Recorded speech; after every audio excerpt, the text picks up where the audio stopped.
हरिद्वार में आज पतंजलि यूनिवर्सिटी का पहला दीक्षांत समारोह हुआ। राष्ट्रपति रामनाथ कोविंद इस समारोह के मुख्य अतिथि थे। इस दौरान राष्ट्रपति ने पतंजलि यूनिवर्सिटी के छात्रों को डिग्रियां दी और यूनिवर्सिटी के संस्थापक और चांसलर योग गुरु स्वामी रामदेव ने कहा कि पतंजलि का नाम दुनिया की टॉप यूनिवर्सिटी में शुमार होगा। ये यूनिवर्सिटी सनातन ज्ञान और आधुनिक अनुसंधान का संगम बनेगी। स्वामी रामदेव अगले साल पतंजलि ग्लोबल यूनिवर्सिटी भी शुरू करने वाले हैं।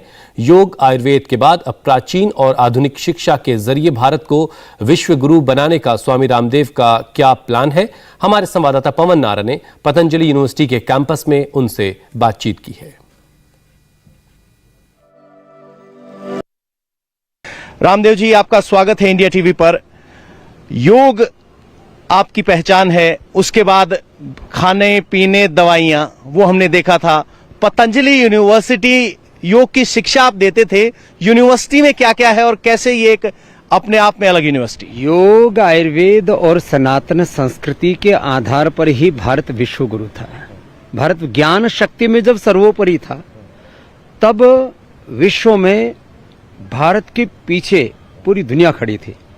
और अब वो जो हमारी सनातन ज्ञान परंपरा थोड़ी कमजोर पड़ी और हमने उस सनातन वैदिक ज्ञान और आधुनिक अनुसंधान को लेकर के ये योग, आयुर्वेद, स्वदेशी का और सनातन संस्कृति का एक बहुत बड़ा ये वैभवशाली साम्राज्य खड़ा किया। ये जो पूरा एकेडमिक भवन देख रहे हैं ना, इसके भीतर से मैं आपको थोड़ा सा नजारा दिखाता हूँ।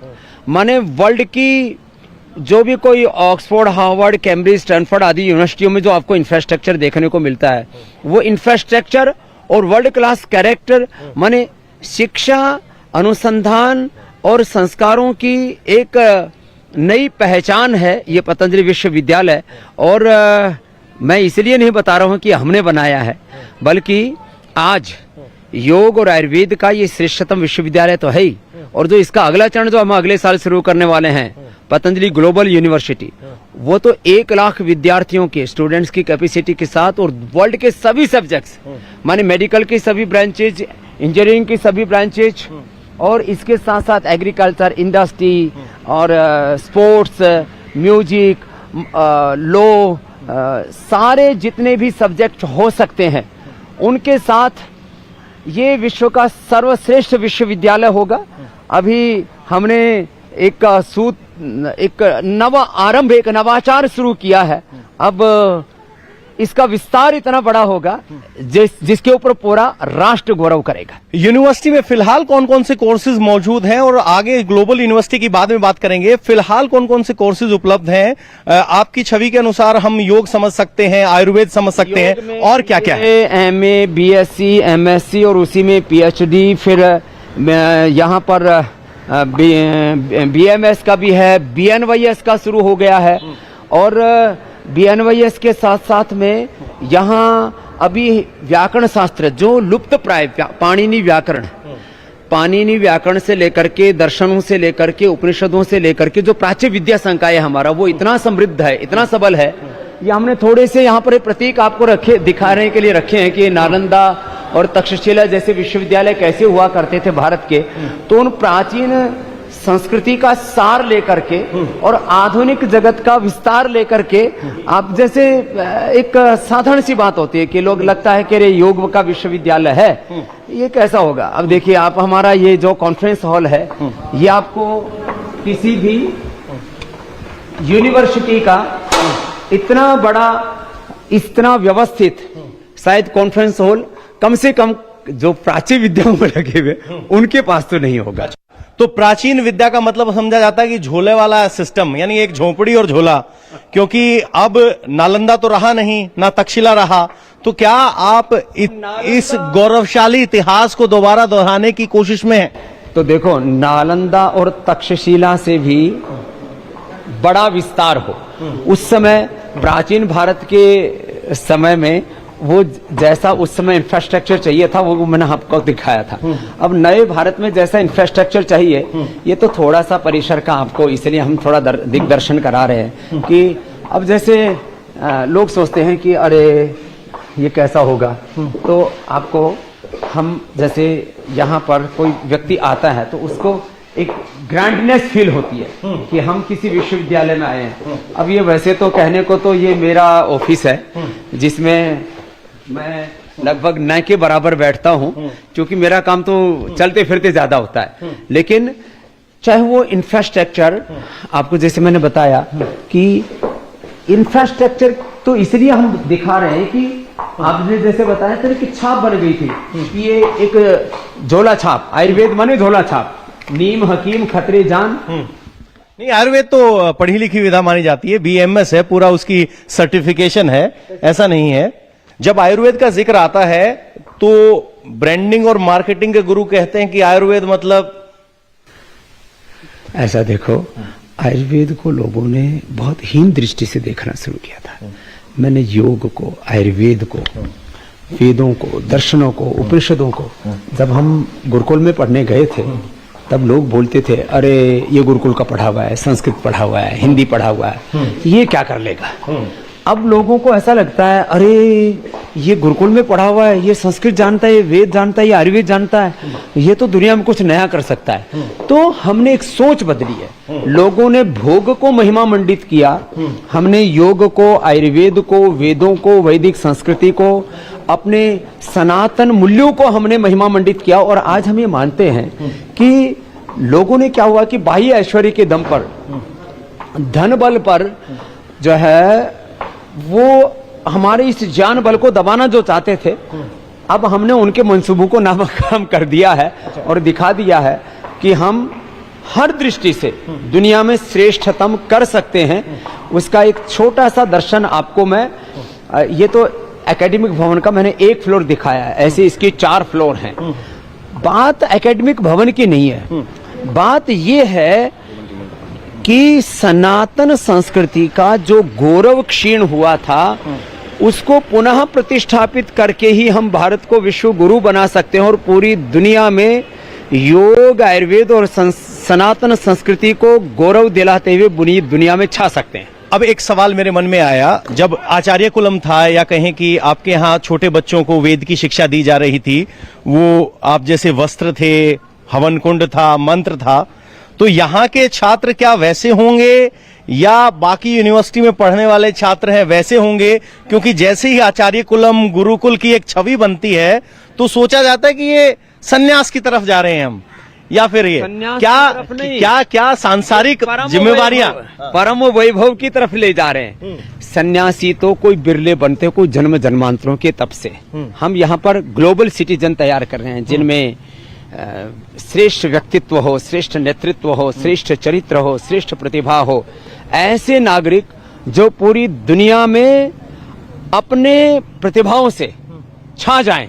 और वो विधायिका हो, कार्यपालिका हो, न्यायपालिका हो, खबर पालिका, मीडिया हो, वह दुनिया का कोई भी सेक्टर हो, वहां पर प्रथम प्रतिभाओं का जब गणना की जाए तब उसमें हमारी इस सनातन ज्ञान परंपरा माने वैदिक ज्ञान और अनुसंधान में दीक्षित ऐसे बालक जो माने संसार के सारे व्यवहारों का निष्पादन करते हुए और फिर दुनिया के अंदर अपनी प्रतिभाओं का लोहा मना सकें, ऐसे विद्यार्थी तो पतंजलि यूनिवर्सिटी का मतलब ये नहीं है कि सन्यासी तैयार किए जा रहे हैं, शानदार नागरिक तैयार किए जा रहे हैं, ऐसा रामदेव जी का कहना है। आपने कहा कि आत्मनिर्भर भारत के बच्चे तैयार होंगे, इंफ्रास्ट्रक्चर देना आपकी जिम्मेदारी है।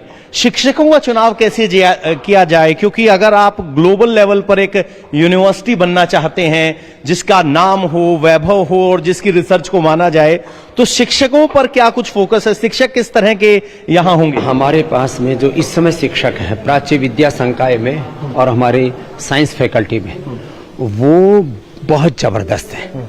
और इसके साथ साथ जो हमारे साइंटिस्ट हैं जो हमारे रिसर्च सेंटर में काम कर रहे हैं, वो उनको वर्ल्ड एक्सपोजर जिनको मिला है, माने जो अमेरिका में, ब्रिटेन में, यूरोप में, दुनिया के बड़े बड़े देशों में जिनको एक्सपोजर था, ऐसे लोगों को हमने अपने विश्वविद्यालय में यहाँ उनको इस शिक्षा दीक्षा के काम में लगाया हुआ है। किसी भी दृष्टि से देखेंगे तो वर्ल्ड के टॉप 100 यूनिवर्सिटियों में अभी भारत का नाम नहीं आता है। वर्ल्ड के टॉप 10 यूनिवर्सिटियों में आने वाले समय में आप पतंजलि विश्वविद्यालय का नाम देखेंगे। तो क्या वो काम हम कर रहे हैं। क्या बाबा रामदेव का जोर अब इस बात पर और अधिक होगा कि योग और यौगिक विद्या जो हमारी परंपरा है उसको वैज्ञानिक आधार पर इस तरह से प्रोजेक्ट किया जाए कि फिर उस पर सवाल ना उठे? हाँ, यही हमारा संकल्प है।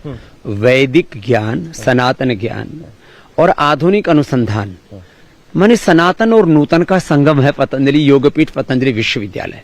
और इसी ध्येय को लेकर के कि एक तरफ हमको सबको स्वास्थ्य देना है, स्वास्थ्य में भारत को आत्मनिर्भर बनाना है, उसी के साथ साथ एक योगमय व्यक्ति, परिवार, समाज, राष्ट्र और योगमय विश्व, माने खाली भारत तक ही हमारा विस्तार नहीं है, पूरा सारा संसार ही हमारा परिवार है। योग करने लगे तो योगी बाबा रामदेव कहलाए। जब आप व्यापार में आए तो बहुत से लोगों ने कहा व्यापारी हैं। अब आप शिक्षा के क्षेत्र में आ गए तो क्या शिक्षाविद रामदेव के तौर पर आपकी अगली पहचान मानी जाए? देखो, मैं स्वभाव से योगी, कर्मयोगी हूँ, राष्ट्र के लिए उपयोगी हूँ। न मैं कारोबारी हूँ न व्यापारी हूँ। मैंने कारोबार और व्यापार नहीं किया, मैंने उपचार किया है, उपकार किया है। इस राष्ट्र की जो हमारी प्राचीनतम जो हमारी विद्याएं हैं उनका मैंने राष्ट्र ने विश्व भर में उसको विस्तार दिया है। बाकी जो कहने वाले हैं उनकी क्या परवाह करना। 135 करोड़ का शिक्षाविद तो बनना चाहेंगे, शिक्षाविद। 30 करोड़ का देश है, इसमें लोग कुछ भी उपाधियां देते हैं और वैसे भी साधु सन्यासी आधि व्याधि उपाधि से वो तिरस्कार सत्कार से दूर होता है। हाँ, ये सच है कि मैं गुरु शिष्य परंपरा से पढ़ा हूं, लेकिन आज पतंजलि यूनिवर्सिटी का चांसलर मैं हूं।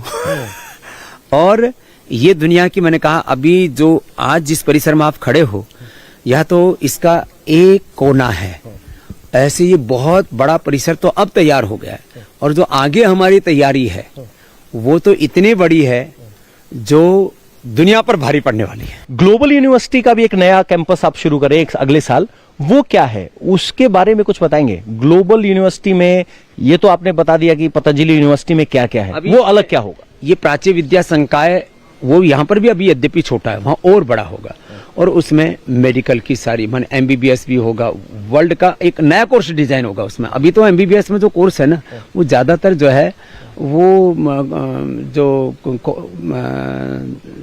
मेडिकल इंडस्ट्री ने जो डिजाइन किया है, ड्रग इंडस्ट्री ने, वो वाला कोर्स पढ़ाया जा रहा है। उसमें आज दुनिया बहुत आगे पहुंच चुकी है। तो MBBS का सर्वश्रेष्ठ कॉलेज, BMS का, BNYS का, और इसके साथ साथ में होम्योपैथी का, एक्यूपंक्चर का, एक्यूप्रेशर का, जितने भी मेडिकल के कोर्सेज हो सकते हैं, माने आदमियों के चिकित्सक से लेकर के पशु चिकित्सक तक। और उसमें इंजीनियरिंग की सारी साइड्स, चाहे वो सभी तरह के इंजीनियरिंग के कोर्स, सभी तरह के एग्रीकल्चर के, इंडस्ट्री के, मैनेजमेंट के, लॉ के, माने सारी ब्रांचेज, और स्पोर्ट्स की, वर्ल्ड की स्पोर्ट्स की भी सब्सिडी। स्पोर्ट्स का तो यहाँ पर भी अगले साल तक सैकड़ों करोड़ रुपए लगा करके बहुत बड़ी फैकल्टी हम यहाँ पर खड़ी कर रहे हैं। अभी भी है, ऑलरेडी हमारे बच्चे योग से लेकर के अलग अलग खेलों में अव्वल हैं। तो सारी फैकल्टियां हों जिसमें 1 लाख से ज्यादा बच्चों को हम शिक्षा दीक्षा दे सके। आज हमारे बच्चे कहाँ जाते हैं? कोई ऑस्ट्रेलिया जा रहा है, कोई अमेरिका, ऑक्सफोर्ड, हार्वर्ड, कैम्ब्रिज, फलाना ढिकड़ा, इधर उधर। तो दुनिया हमारे पास में आए पढ़ने के लिए। जैसे हमारे प्राचीन काल में कहा था, एतद् देश प्रसूतस्य सकाशादग्र जन्मनाः स्वम स्वम चरित्र शिक्षेरण पृथिव्याम सर्व मानवा। ऐसा विश्वविद्यालय जहां से सारी दुनिया हमारे पास में आए और वो गर्व से कहे कि भारत हमारा गुरु है।